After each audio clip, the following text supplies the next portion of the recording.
Hello every hello everyone.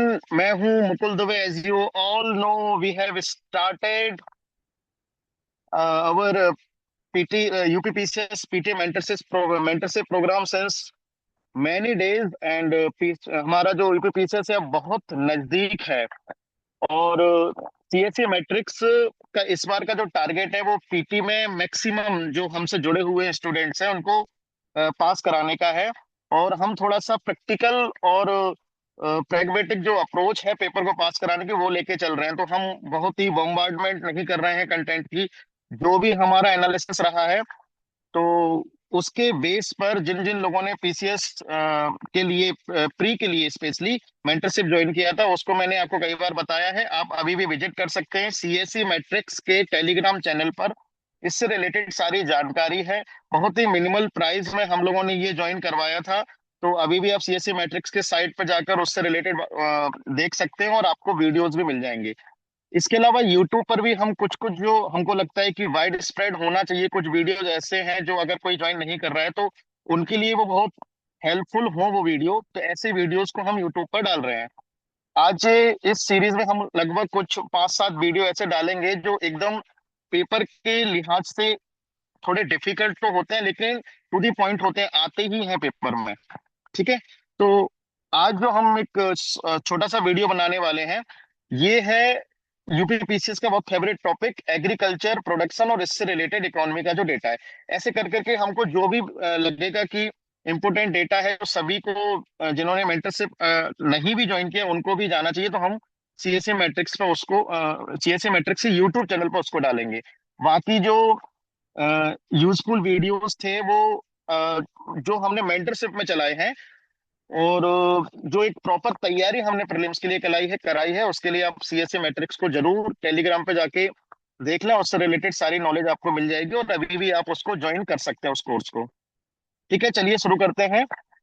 Agriculture production का सबसे latest data, बहुत ही कम समय में इसको हम खत्म करेंगे और बहुत इंपॉर्टेंट सेशन रहने वाला है तो आपको एकदम जुड़े रहना है इसके लिए। हाँ, तो इसमें हम लोग कौन से स्टेट का क्या क्या प्रोडक्शन का रैंकिंग है, बेसिकली हम टॉप थर्ड रैंकिंग पे ही इसमें काम करेंगे। और वर्ल्ड का जो मेन मेन इसमें बस हमको ये भी देखना है कि कौन सी जो क्रॉप है उसका ज्यादातर डेटा रिपीट होता है तो क्यों इम्पोर्टेंट है वो क्रॉप याद करना हमको। ठीक है। तो इससे रिलेटेड डेटा हमारे पास है, लेटेस्ट डेटा है 2023-24 का। ये घटना चक्र से ही मैंने लिया है उनका जो मार्केट में आया था। तो वहां से हम लोग करते हैं। सबसे पहले हमारा राइस है, राइस। अब देखो इसमें जब हम क्रॉप्स को देखेंगे तो हमको ये देखना है कि कौन कौन सी क्रॉप्स को हमको तैयार करना है सबसे पहले। एक तो वो क्रॉप्स हमको देखनी है जो यूपी में सबसे ज्यादा होती है। उसमें एक राइस हो गया, व्हीट हो गया, मेज हो गया। ठीक है। फिर हमको ये देखना है कि मिलेट्स पे बहुत ज्यादा फोकस है गवर्नमेंट का। तो बाजरा, मिलेट्स में बाजरा आता है, ज्वार आता है। इसके अलावा मिलेट्स में सोयाबीन भी मिलेट्स में नहीं आता लेकिन एक कन्वेंशनल क्रॉप से अलग प्रोटीनियस क्रॉप है इसलिए इंपॉर्टेंट है। इन पर थोड़ा फोकस करना है। फिर तुअर दाल भी हमको तैयार करना है। ग्राम बेसिक क्रॉप है, तैयार करना पड़ेगा। टोटल दाल के हिसाब से भी हमको देखना पड़ेगा। तो ऐसे कुछ इंपॉर्टेंट इंपॉर्टेंट चीजें हैं जिसको हम क्लास के थ्रू याद करने का ट्राई करेंगे। ठीक है। तो सबसे पहले आता है राइस। राइस में पिछली बार रैंकिंग चेंज हुई थी। जिन्होंने भी पुराना डेटा कई बार पढ़ा होगा तो उसने हमेशा ये पढ़ा होगा कि उत्तर प्रदेश राइस में पहले नंबर पर है। लेकिन पिछले 1 से 1.5 साल से राइस में यूपी पहले नंबर पर नहीं है। और सबसे ज्यादा शॉकिंग क्या है इसमें कि तेलंगाना, जो कि अपने आप में बहुत छोटा स्टेट है मुकाबले यूपी के, दैट मीन्स तेलंगाना में प्रोडक्शन का जो रेशियो है वो ज्यादा है। तो तेलंगाना शॉकिंगली फर्स्ट नंबर पर है। ठीक है। तो हमको इसको याद करने के TUW ये ट्रिक अपना सकते हैं। तेलंगाना, फिर दूसरे नंबर पर उत्तर प्रदेश जो कि पहले पहले नंबर पर हुआ करता था, तो अब तेलंगाना फर्स्ट आ गया इसलिए यूपी अभी भी दूसरे नंबर पर है। और थर्ड नंबर पे हमारा वेस्ट बंगाल है। ठीक है।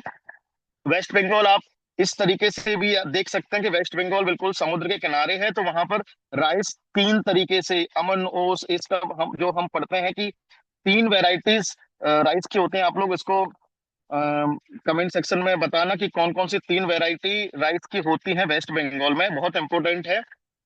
3 सीजन में, वैरायटी तो बहुत होती है, 3 सीजन में जो राइस होता है वहां पर, ठीक है। तो फर्स्ट हमारा तेलंगाना, सेकंड हमारा उत्तर प्रदेश, और थर्ड है हमारा वेस्ट बंगाल, ठीक है। फिर राइस ऐसी एक क्रॉप है जो सबसे ज्यादा इंडिया में कंज्यूम की जाती है, ठीक है। इसमें 16% तेलंगाना पैदा कर रहा है, 15-15, लगभग लगभग सेम टाइप से, इसलिए इनकी रैंकिंग जो है ना थोड़ा थोड़ा चेंज होती रहती है, ऊपर नीचे कभी कभी। ये लगभग जो है 15-15% के आसपास तीनों स्टेट जो है राइस का प्रोडक्शन करते हैं, ठीक है। तो इस बार की रैंकिंग में आपको क्या ध्यान रखना है, राइस में पहले नंबर पर है तेलंगाना, दूसरे पे हमारा प्यारा उत्तर प्रदेश, और तीसरे पे है वेस्ट बंगाल, ठीक है। फिर आता है वीट। वीट, जैसे राइस का हम हर बार पढ़ते थे उत्तर प्रदेश पहले नंबर पे होता था, वैसे ही वीट भी पढ़ते थे, और वीट आज भी पहले नंबर पर उत्तर प्रदेश ही पैदा करता है। रीजन, रीजन जो है सबसे लंबा सबसे बड़ा जो फर्टाइल प्लेन है वो उत्तर प्रदेश के पास है, ठीक है। तो इसमें कंफ्यूजन होने जैसा कोई सवाल पैदा नहीं होता, उत्तर प्रदेश के पास सबसे बड़ा फर्टाइल प्लेन है। और दूसरा, राइस तो प्लेन के अलावा जो बहुत ज्यादा पानी वाले इलाके में हो उनमें उनमें भी होता है राइस। और अगर जमीन कम फर्टाइल भी है तो उसके भी कई कैटेगरीज के राइस आते हैं, बट वीट के लिए एक शर्त होती है कि पहली बात, वीट पैदा होने के लिए जो मौसम होना चाहिए वो ठंडा होना चाहिए। दैट मीन्स आपको कंफ्यूजन कभी नहीं होगा, वीट कभी भी साउथ इंडिया में पैदा नहीं होगा। दूसरी बात, वीट पैदा होने के लिए जमीन जो है प्लेन होना चाहिए, लेकिन पानी से भरी हुई नहीं होनी चाहिए, ठीक है। तो प्लेन एरिया उत्तर प्रदेश में सबसे ज्यादा है। तो इसमें कंफ्यूजन नहीं होना है, पहले नंबर पे वीट पैदा कर रहा है हमारा उत्तर प्रदेश, सेकंड नंबर पे मध्य प्रदेश, और तीसरे नंबर पे पंजाब। मध्य प्रदेश आपको याद इसलिए रखने की जरूरत नहीं है क्योंकि आपने हमेशा देखा होगा, गेहूं जब नाम आता है तो सबसे ज्यादा अच्छा क्वालिटी का गेहूं मध्य प्रदेश से ही आता है। ऐसे दुकानों में प्रचार भी होता है कि लोकमन गेहूं, सरबती गेहूं, मध्य प्रदेश का प्रसिद्ध सरबती गेहूं। तो उससे भी आपको याद हो सकता है कि मध्य प्रदेश में बहुत बड़ी मात्रा में गेहूं पैदा होता है और फेमस भी है, ठीक है। तीसरे नंबर पे पंजाब, क्योंकि पंजाब में भी प्लेन ही है, तो पंजाब में राइस तो ज्यादा नहीं होगा, गेहूं ही ज्यादा होगा, इसलिए पंजाब तीसरे नंबर पर, ठीक है। फिर आता है हमारा मेज। मेज में, मेज जो फसल है वो बेसिकली एक तरीके से वैसी कंडीशंस में होती है जहां पर मोटा अनाज होता है, ठीक है।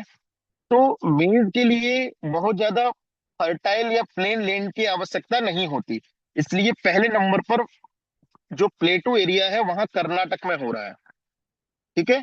सेकंड नंबर पे और ये ना बहुत इरेगुलर फसल है, मतलब जहां पर किसानों को ज्यादा फायदा होता है वहां के किसान इसको करते हैं, इसलिए इसकी रैंकिंग भी थोड़ी बहुत चेंज होती रहती है, कभी कोई स्टेट आ जाता है, कभी कोई स्टेट आ जाता है, ठीक है। तो मेज जो है सबसे ज्यादा पैदा होता है करंट स्टेटिक्स के अनुसार कर्नाटक में। कहाँ? कर्नाटक में सबसे ज्यादा मेज पैदा होता है, ठीक। दूसरे नंबर पर बिहार में, तीसरे नंबर पर मध्य प्रदेश में। मेज इंपोर्टेंट है, पढ़ लेना, ठीक है। अब आ जाओ कोर सीरियल पर। इसमें बेसिकली मोटे अनाजों का ओवरऑल रैंकिंग है, ठीक है। मोटे अनाज जो है उसकी ओवरऑल रैंकिंग, एक एक अनाज, एक एक क्रॉप नहीं, ओवरऑल रैंकिंग जो है, तो ओवरऑल रैंकिंग में देखो, मोटे अनाज पैदा होने के लिए हम लोग एक मोटे अनाज, प्रोटीनियस तो होता ही है, इसमें देखो न्यूट्री भी लिखा हुआ है, न्यूट्रीनियस भी होता है, प्रोटीनियस भी होता है, ये तो है ही। लेकिन इसकी एक खासियत ये होती है कि क्लाइमेट चेंज से कब सबसे कम डिस्टर्ब होता है मोटा अनाज। और जहां पर कम फेवरेबल कंडीशंस होती हैं, जहां पर पानी की कमी होती है, वहां पर भी इसको आसानी से उगाया जा सकता है, इसलिए क्लाइमेट फ्रेंडली भी होता है। तो इस चीज से आप खुद ही देख लो, सबसे ज्यादा पानी कम कहाँ पर है? राजस्थान में। तो राजस्थान में मोटा अनाज इसलिए पैदा किया जाता है क्योंकि वहां पर गेहूं चावल पैदा ज्यादा नहीं हो सकता।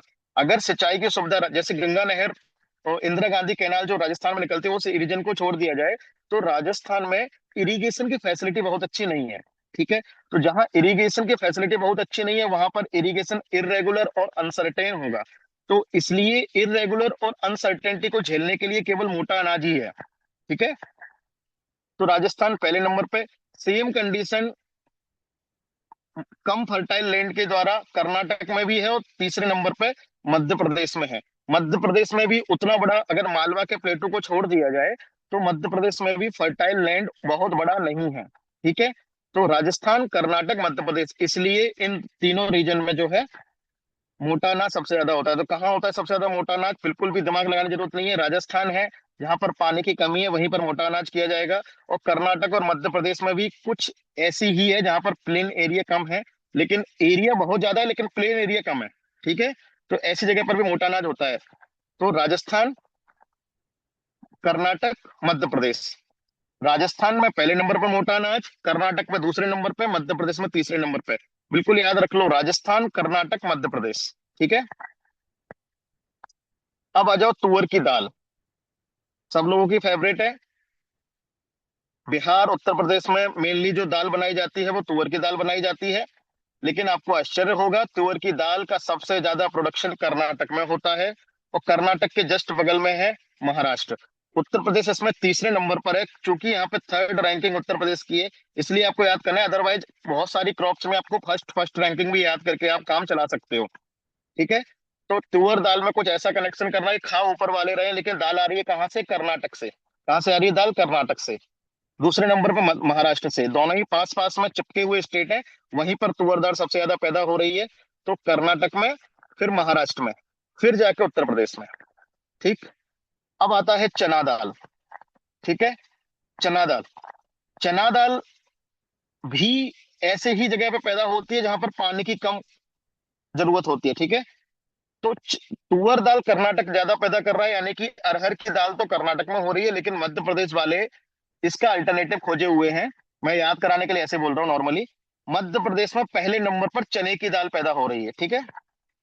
दूसरे नंबर पे महाराष्ट्र। देखो, तुअर में भी महाराष्ट्र दूसरे नंबर पर है, चने में भी महाराष्ट्र दूसरे नंबर पे। दोनों को लिंक कर लो आपस में। तुअर की दाल कर्नाटक पहले नंबर पे कर रहा है, चने की दाल महाराष्ट्र मध्य प्रदेश पहले नंबर पे कर रहा है, और महाराष्ट्र दोनों में दूसरे दूसरे नंबर पर है। ठीक है।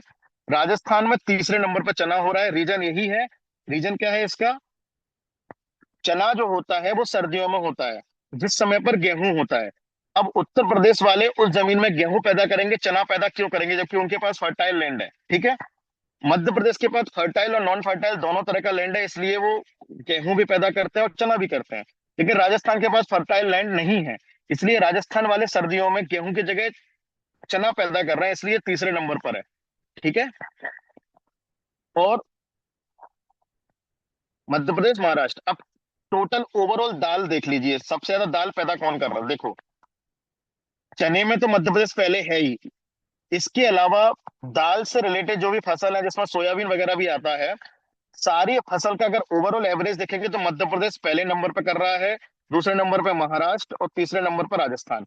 जो चने की दाल का रैंकिंग है वही ओवरऑल सभी दालों का मिला के अगर काउंट करेंगे हम, तो सबसे ज्यादा दाल पैदा करने वाला मध्य प्रदेश, यानी सबसे ज्यादा प्रोटीन पैदा करने वाला मध्य प्रदेश है, क्योंकि सोयाबीन भी मध्य प्रदेश में ही होता है। ठीक है। तो सबसे ज्यादा दाल पैदा करने वाला मध्य प्रदेश, सबसे ज्यादा चने की दाल पैदा करने वाला मध्य प्रदेश, सबसे ज्यादा सोयाबीन को भी पैदा करने वाला मध्य प्रदेश। ठीक है। तो मध्य प्रदेश में, और ये विडंबना ये है कि मध्य प्रदेश में मल न्यूट्रिशन यानी कुपोषण का स्तर भी सबसे ज्यादा है। सबसे ज्यादा प्रोटीन पैदा करने के बाद भी मध्य प्रदेश में कुपोषण का स्तर सबसे ज्यादा है। ठीक है। तो ये कॉन्ट्राडिक्शन है, थोड़ा सा विरोधाभास है दोनों बातों में, लेकिन फिर भी खैर, मध्य प्रदेश फर्स्ट रैंकिंग दाल में, महाराष्ट्र सेकंड और राजस्थान थर्ड रैंकिंग दाल में। ठीक है। अब आते हैं टोटल फूड ग्रेन, यानी तो खाद्यान्न जिसको बोलते हैं। खाने की चीजों में अगर टोटल रैंकिंग आएगी तो वो किसके बेस पे? तो हम सब जानते हैं, उत्तर प्रदेश में अगर ओवरऑल खाने की फसलें देखी जाए तो पहले नंबर पे उत्तर प्रदेश, दूसरे नंबर पे महाराष्ट्र, मध्य प्रदेश, और तीसरे नंबर पे पंजाब। ठीक है। सबसे ज्यादा खाने की फसलें, खाद्यान्न जिसको बोलते हैं, फूड ग्रेन्स जिसको बोलते हैं, उत्तर प्रदेश के पास सबसे ज्यादा किफायती, सबसे ज्यादा उर्वरक लैंड है, इसलिए उत्तर प्रदेश में सबसे ज्यादा खाद्यान्न पैदा होता है। मध्य प्रदेश में दूसरे नंबर पर, क्योंकि मध्य प्रदेश में गेहूं भी होता है, सबसे ज्यादा दालें भी होते हैं, इसलिए खाने की फसलों मध्य प्रदेश दूसरे नंबर पर है। पंजाब तीसरे पर है, भले ही उसके पास लैंड कम है, लेकिन उसका रीजन है, सिंपल सा उसका रीजन है कि पंजाब में प्रोडक्टिविटी ज्यादा है। ठीक है। अब आ जाओ ऑयल सीड्स। ऑयल सीड्स की क्या रैंकिंग है?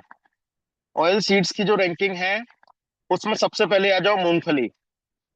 मूंगफली भी ऐसे ही एनवायरनमेंट में होती है जहां पानी की थोड़ी कमी होती है। ठीक है।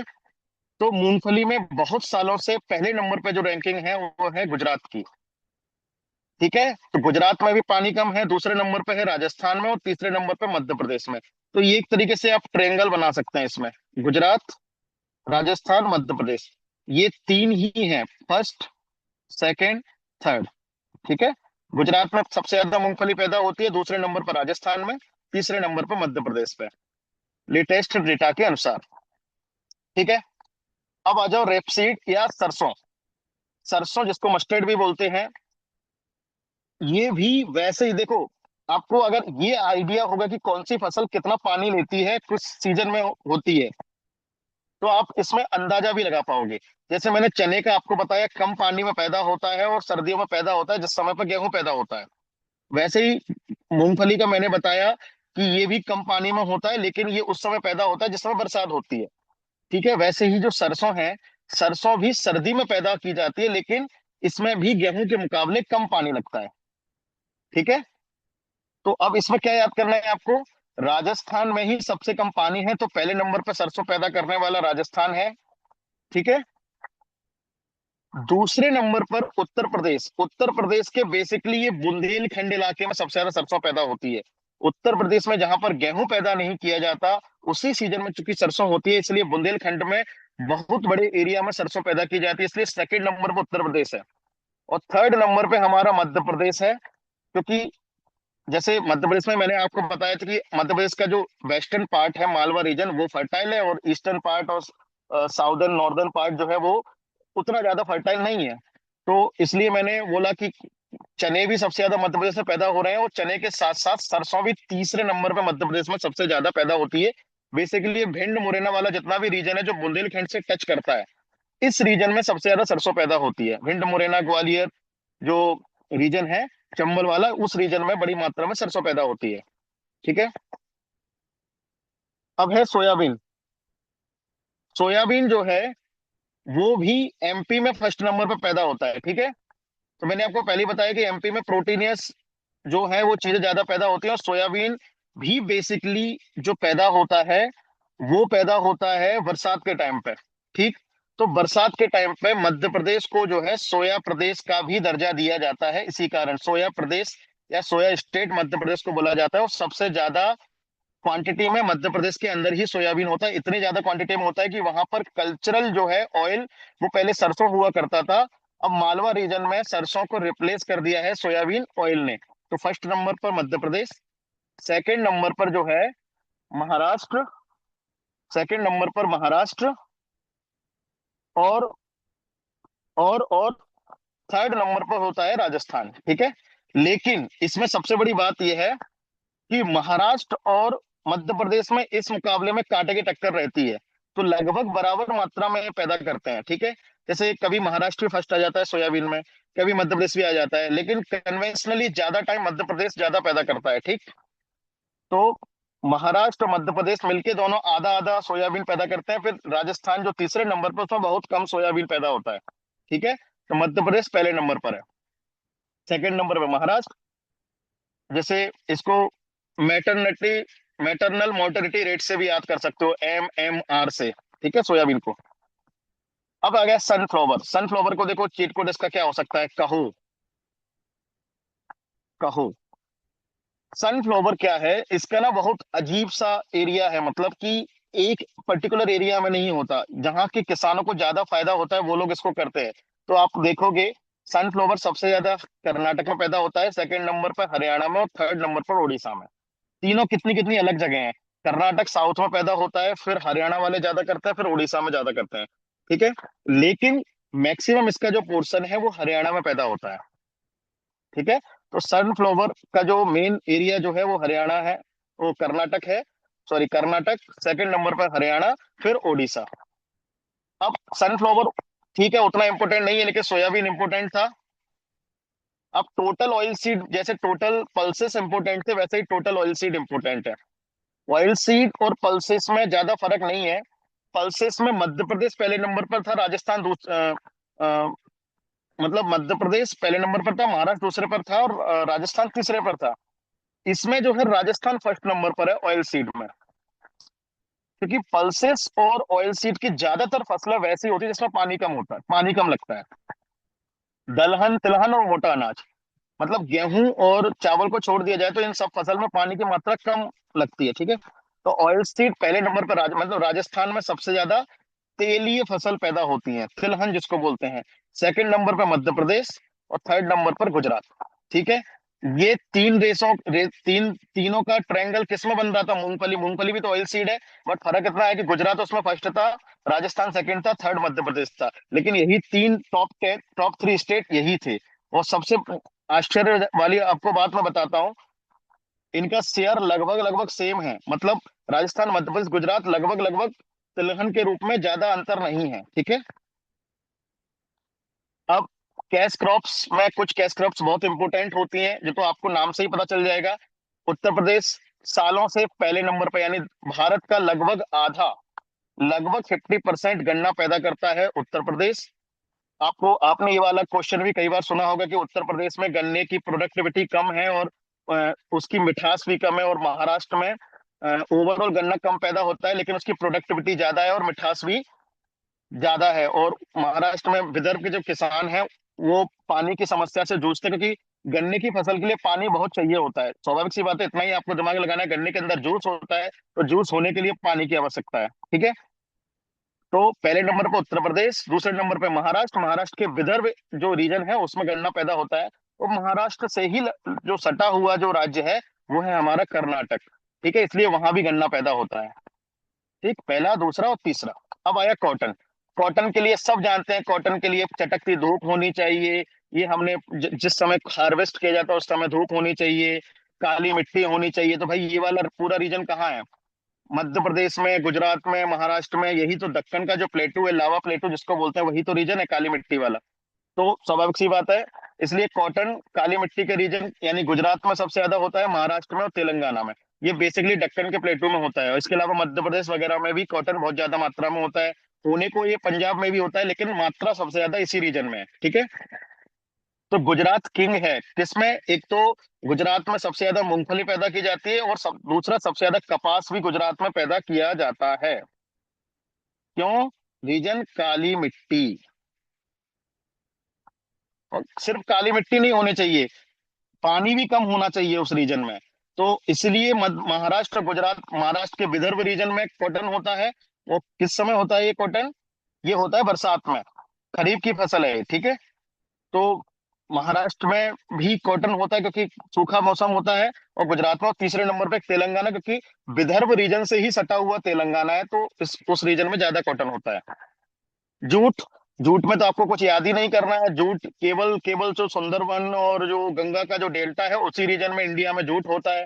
आपको ये भी पता होगा कि जूट का मैक्सिमम पार्ट बांग्लादेश के अलग होने से मैक्सिमम पार्ट जो हमारा बांग्लादेश में चला गया। तो अभी जो बांग्लादेश के बाद हमारे पास बचा, वो पहले नंबर पर जूट कौन पैदा करेगा? बंगाल। इसलिए 80%, 80% जूट जो है बंगाल पैदा करता है, ठीक है।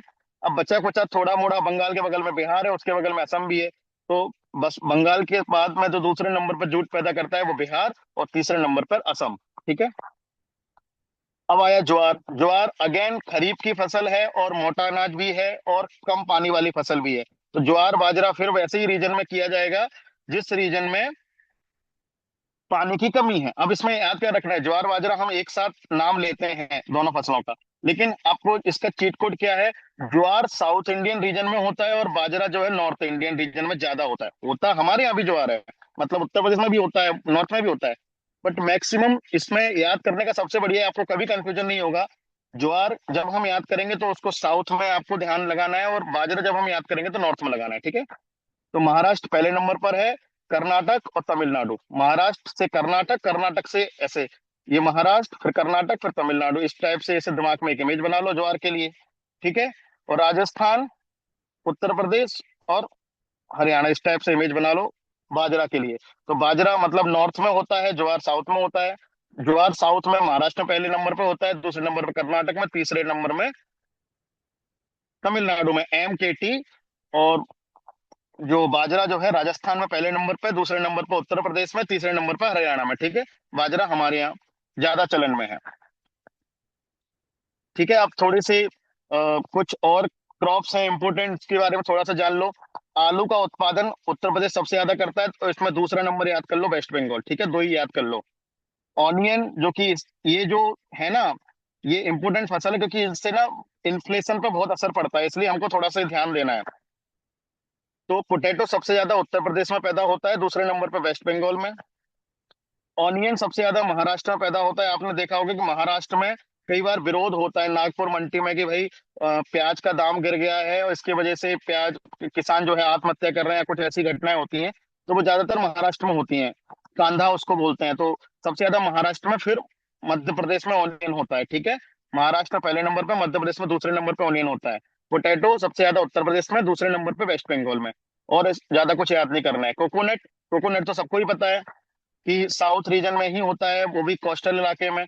साउथ में याद करने का सबसे बढ़िया तरीका है कर्नाटक, तमिलनाडु, केरल। ये उल्टा इस तरह का एक रीजन हो गया, ठीक है। सबसे ज्यादा कर्नाटक में होता है, उसके बाद तमिलनाडु में, तीसरे नंबर पर केरला में। इसका एक ट्रिक और याद कर सकते हो आप इस तरीके से, जिस जिस स्टेट का सबसे बड़ा रीजन है उसी स्टेट में सबसे ज्यादा कोकोनट पैदा हो रहा है। तो साउथ के स्टेट में सबसे बड़ा रीजन जो है वो कर्नाटक का है, उसके बाद तमिलनाडु का है, और सबसे छोटा केरला है, ठीक है। अब अब आइए आप, काजू। काजू सबसे ज्यादा महाराष्ट्र में पैदा होता है। काजू कतली नाम सुना है ना आपने, काजू कतली, ये महाराष्ट्र से ही आई है, ठीक है। इस तरीके से आप इसको याद कर सकते हैं। टोटल फ्रूट्स की अगर हम बात करेंगे, टोटल ओवरऑल फ्रूट्स की बात करेंगे, तो ओवरऑल फ्रूट जो है आंध्र प्रदेश में ज्यादा होते हैं, उसके बाद महाराष्ट्र में। तो आप इसको ऐसे याद कर सकते हो, AMU, अलीगढ़ मुस्लिम यूनिवर्सिटी, आंध्र प्रदेश, महाराष्ट्र, उत्तर प्रदेश। अलीगढ़ मुस्लिम यूनिवर्सिटी से आप इसको याद कर सकते हो फ्रूट्स में, फल में, ठीक है। फिर वेजिटेबल, वेजिटेबल में तो देखो आपको याद करने की जरूरत नहीं, आपने कई बार पढ़ा होगा। उत्तर प्रदेश पहले नंबर पर शुरू से ही है, सबसे ज्यादा सब्जी है। और दूसरे नंबर पे बंगाल पैदा करता है, तीसरे नंबर पे मध्य प्रदेश करता है, ठीक है। तो उत्तर प्रदेश में सबसे ज्यादा सब्जियां होती है, दूसरे नंबर पे बंगाल में होती हैं, ये बहुत दिनों से चला आ रहा है। स्पाइसेस की बात करेंगे तो दाल के मामले में पहले नंबर पर जिस प्रकार मध्य प्रदेश है, तो ओवरऑल स्पाइसेस मतलब इसमें इलायची वगैरह नहीं, स्पाइसेस में बेसिकली मिर्ची वगैरह सब आती है। तो इस तरह की स्पाइसेस को लेके हम चलेंगे तो मध्य प्रदेश जो है ओवरऑल स्पाइसेस में पहले नंबर पर है, ठीक है।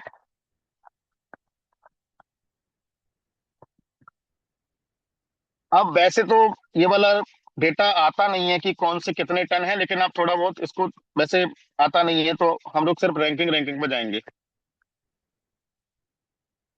क्रॉप एरिया के जो मेजर क्रॉप एरिया का जो क्रॉप प्रोड्यूसिंग, देखो, एक तो होता है प्रोडक्शन, दूसरा होता है सबसे ज्यादा एरिया में कहाँ होता है, ठीक है। तो ये जो डेटा है वो सबसे ज्यादा एरिया का है। जैसे कि फूड ग्रेन में, ओवरऑल फूड ग्रेन का प्रोडक्शन भी उत्तर प्रदेश में सबसे ज्यादा होता है, और इस एरिया भी उत्तर प्रदेश में सबसे ज्यादा है क्योंकि प्लेन एरिया सबसे ज्यादा है। तो ओवरऑल फूड ग्रेन में हम दो चार क्रॉप्स के यहाँ पे देख लेते हैं। उत्तर प्रदेश का फूड ग्रेन एरिया सबसे ज्यादा है, मध्य प्रदेश का सेकंड नंबर पर है, और राजस्थान का तीसरे नंबर पर है, ठीक है। व्हीट में भी उत्तर प्रदेश, मध्य प्रदेश, पंजाब, वही जो प्रोडक्शन की रैंकिंग थी वही रैंकिंग है। राइस में देखो, राइस में मैंने बोला, क्या बोला था आपको, एक चीज बोली थी, तेलंगाना प्रोडक्शन में पहले नंबर पे आ गया है, लेकिन तेलंगाना का एरिया तो छोटा है। इसका मतलब उन्होंने प्रोडक्टिविटी यानी उत्पादकता पे काम किया है, यानी कम एरिया में ज्यादा पैदा कर रहे हैं, इसलिए उत्पादन में तेलंगाना पहले नंबर पे आ गया है। लेकिन जो एरिया वाइज है, सबसे ज्यादा एरिया में अभी भी उत्तर प्रदेश पहले नंबर पे चल रहा है, ठीक है। और वेस्ट बंगाल इसमें सेकंड हो जाएगा क्योंकि उत्तर प्रदेश उसमें उसमें सेकंड है, तो इसमें फर्स्ट आ गया है। तो तेलंगाना यहाँ पे जंप कर गया था प्रोडक्शन में, ठीक है। ज्वार में एरिया वाइज अगर ज्वार की बात की जाए तो महाराष्ट्र, राजस्थान एंड कर्नाटक। अब इसमें ना बहुत ज्यादा एरिया वाले डेटा को मैं इंपोर्टेंट नहीं मानता हूँ पेपर के लिहाज से, तो हम इसको अभी स्किप करेंगे।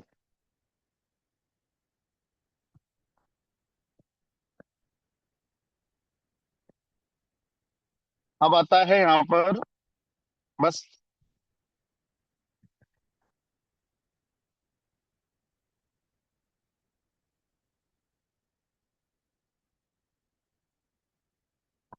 एग्रीकल्चर में जो टॉप कंट्रीज हैं, इस वाले डेटा को हम लोग थोड़ा देखेंगे। देखो, राइस जो है वर्ल्ड लेवल पर होता है, ठीक है। तो वर्ल्ड लेवल पर खाई जाने वाली फसल है। पहले इसमें चाइना पहले नंबर पर हुआ करता था, लेकिन 2023 के रैंकिंग के अनुसार इंडिया, चाइना और बांग्लादेश सबसे पहले नंबर पर जो राइस पैदा कर रहा है वो इंडिया, दूसरे नंबर पर चाइना, तीसरे नंबर पर बांग्लादेश। ठीक है। व्हीट में आज भी चाइना पहले नंबर पर है, इंडिया दूसरे नंबर पर है। और इसके बाद देखो यहाँ पर बांग्लादेश राइस में थर्ड था, लेकिन व्हीट में थर्ड क्यों नहीं है? क्योंकि व्हीट, मैंने आपको बोला था कि व्हीट के लिए ठंडा मौसम होना जरूरी है, इसलिए इंडिया के नॉर्दर्न पार्ट में ही व्हीट होता है। इसलिए जो सेंट्रल एशिया वाला यूक्रेन है, चाइना है, यूक्रेन और वो जो रीजन है रसिया वाला, उस रीजन में बहुत बड़ी मात्रा में गेहूं पैदा होता है, इसलिए रसिया तीसरे नंबर पर है। मेज जो है, मक्का, वो हमेशा से ही यूएस पहले नंबर पर पैदा करता है। उसका रीजन ये है कि यूएस में जो एक्सटेंसिव फार्मिंग है वो की जाती है, पशुओं को खिलाया जाता है। ठीक है, तो यूएसए में पहले नंबर पर, इसमें भी चाइना सेकंड और ब्राजील थर्ड। बार्ले, जिसको जौ बोला जाता है, ये भी वैसी फसल है जहां पर जिस सीजन में और जिस जगह पर गेहूं पैदा होता है उसी जगह पर जौ भी पैदा होता है, इसलिए ये भी रसिया में पहले नंबर पर होता है और ऑस्ट्रेलिया में इसको सेकंड नंबर पर। ज्वार, सोरगम जिसको बोलते हैं, ये भी मेज की तरह यूएस में पहले नंबर पर होता है। ठीक है, इसमें फर्स्ट फर्स्ट रैंकिंग भी जान सकते हैं हम लोग। रेपसीड यानी कि सरसों, ये कनाडा में पहले नंबर पर होता है। ग्राउंडनट, पल्सेस, पल्सेस को हम लोग अच्छे से पढ़ेंगे क्योंकि इंडियन पल्सेस के लिए मिशन भी चलाता है। तो इंडिया, बांग्लादेश और पोलैंड। ठीक है, इंडिया में सबसे ज्यादा दाल पैदा होती है, फिर बांग्लादेश में, फिर पोलैंड में। फिर शुगर केन को भी हम लोग पढ़ेंगे क्योंकि चीनी के लिए इसकी जरूरत पड़ती है। तो सबसे ज्यादा जो शुगर केन आज भी पैदा करता है वो ब्राजील करता है, फिर इंडिया, फिर चाइना।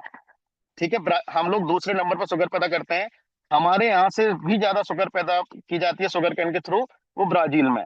और जो यूरोप में, आपको पता होगा कि जो चुकंदर होता है उससे शक्कर बनाई जाती है। कॉटन सीड में चाइना फर्स्ट है। ज्यादातर फसलों में आपको चाइना फर्स्ट मिलेगा। देखो, टोमेटो में भी चाइना फर्स्ट है, एप्पल में चाइना फर्स्ट है, अंगूर में भी चाइना फर्स्ट है। अब चाइना अंगूर में फर्स्ट है, लेकिन अंगूर कहाँ पैदा होता है? मेडिटेरियन क्लाइमेट में। इसलिए इटली, फ्रांस वाला जो मेडिटेरियन रीजन है उसमें अंगूर पैदा हो रहा है सेकंड थर्ड पर। लेकिन ओवरऑल में चाइना ही फर्स्ट है अंगूर में भी। ठीक है। शुगर बीट, इसमें रसिया फर्स्ट है। टी में चाइना, इंडिया और केन्या। ठीक है। इसके साथ ही हम लोगों का एग्रीकल्चर का रैंकिंग का जो हम लोग खत्म करते हैं यहीं पर। ऐसे छोटे छोटे हम लोग वीडियो लेके आएंगे। ये थोड़ा सा बड़ा हो गया, मैं और छोटे वीडियो लेके आऊंगा जिसको आप एक बार पढ़ लेंगे तो आपको पेपर के लिए याद हो जाएगा। ठीक है, तो इसको हम अभी यहीं पर खत्म करते हैं। बाकी आपको अगर चैनल से रिलेटेड कोई जानकारी चाहिए तो टेलीग्राम पर CSA मैट्रिक्स चैनल को आप लोग विजिट कर सकते हैं। Thank you.